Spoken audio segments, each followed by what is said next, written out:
دنیا کې د یوه بیماري ډېره عامه شوې ده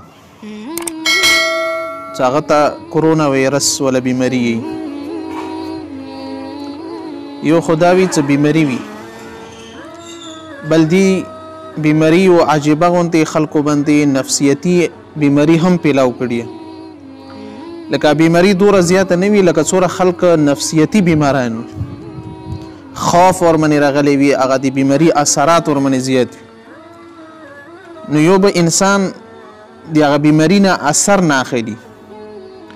لکه بیماري دوره نه وي لکه څوره د هغه ولا خوف وي هغه ورمنې زیات شي، هغه د وجې نه به انسان ته بیماري خو لږه وي خو ورته معلومیږي ډېره غټه.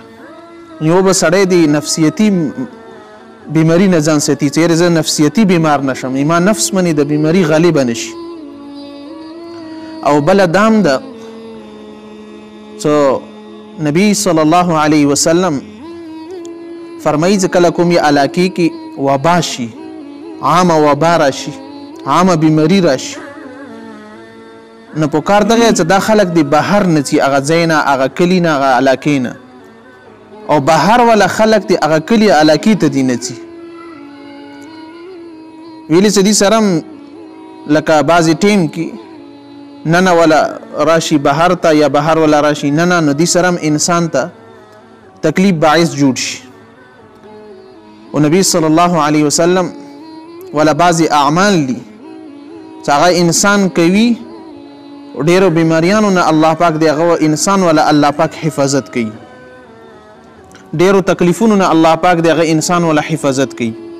نو موږ تاسو خو مسلمانان یو، نو مسلمانان به اعمالو طرف ته هم توجه ورکوي، او ورسره چې کوم طبي اعمال وي لکه طب کوم خیلی وي، ډاکټرانو کوم احتیاطي تدابیر خیلی وي، هغه هم مسلمان اختیاروي. هغه هم داسې نه ده چې هغه نه به انسان اجتناب کوي، هغه دې ورسره اختیاروي. خو عمومي طور باندې به مسلمانانو رجوع الی الله وي. ټولو کې اول خبره دا ده چې مسلمانان به الله طرف ته رجوع کوي. څوره مسلمانان دي دنیا کې وګوره، خلک یې چې دا تدبیر اختیار کوي، دا اختیار کوي، دا اختیار کوي. آیا موږ دا سوچ کړی نه مسلمانانو چیرې ما پلنکۍ ګناه پرېښلله، پلنکۍ ګناه مې پرېښلله، پلنکۍ ځکه چې حدیث مبارک کې راځي نبي علیه الصلاة وسلام فرمایي چې کله خلکو کې بحیي عامه شي، فحشي عامه شي که نه، بیا به داسې بیماریانې هغو باندې الله پاک راولي چې هغه نامه به مخکې خلکو ته نه وه معلومه. اوس دا کرونا وایرس دا یوه میاشت پهله هم چاته د دې نامه نه وه معلومه چې دا څه شی دي. اوس وګوره پوره دنیا کې پیلاو شه 153 یا 57 یا 70 ملکونو ته ورسېدو، هر سړي ته یې پته ولګېد چې دا نامه یې ده. دې نه مخکې هېڅ چا ته هم د دې نامې پته نه وه. نو فحاشي په دنیا کې موږ تاسو سوچ وکړو، فحاشي څومره په دنیا کې عامه ده، عریاني څومره په دنیا کې عامه ده. اول به مسلمانان د دې نه توبه وباسي، رجوع الی الله به کوي، الله ته به رجوع کوي. او بیا هغه نه بعد چې کله رجوع الی الله وکړله، هغه نه بعد چې کوم احتیاطي تدابیر دي هغه دې بیا اختیار کړي، هغه څه منع نه ده. لسونه لکه اوس وینځل شولو، بارو بار دې سړی مثلا صابون سره لسونه وینځي. عمومي طور باندې اکابر علما کرام دایي چې یارې تاسو اودس څه کوئ، 5 وخت اودس کوئ منځ ته. او نبي علیه السلام یې الطهور شطر الایمان، صفایي د نیم ایمان ده. نو څه نیم ایمان دا مو تاسو صفایي سره راته حاصل شولو، څومره فایدې په دې کې مو تاسو ته میلاو شولې، څومره اهمې فایدې دي ورکړي. نو یو دې شي ولا سړی احتیاط کوي چې یو نفسیاتي مریض به ځان نه جوړوي، څه نفسیاتو باندې دغه بیماري یعنې پاسه نه زیاته کړي.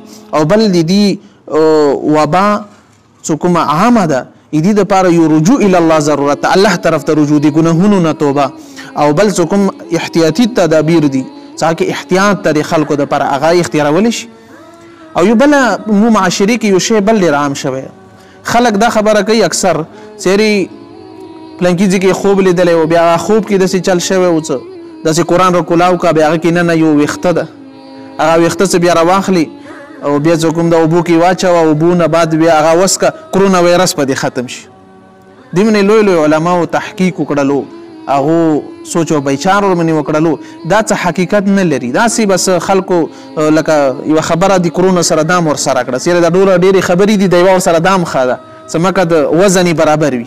نه دا هسې لکه خلکو ورسره یارې دا کرونا سره د ویښته څه تعلق ده، دې سره د دې هېڅ تعلق نشته ده. نو دا هسې خلکو ورکې اضافي څه کوم ده خپل طرف نه او د خپل پته نشته څه مقصد د هغه په بنیاد باندې دا خبرې ورسره خلکو ورسره ورزیاته کړي چې دا ورسره کوي چې دې سره هم د خلکو له جذبه برابروي.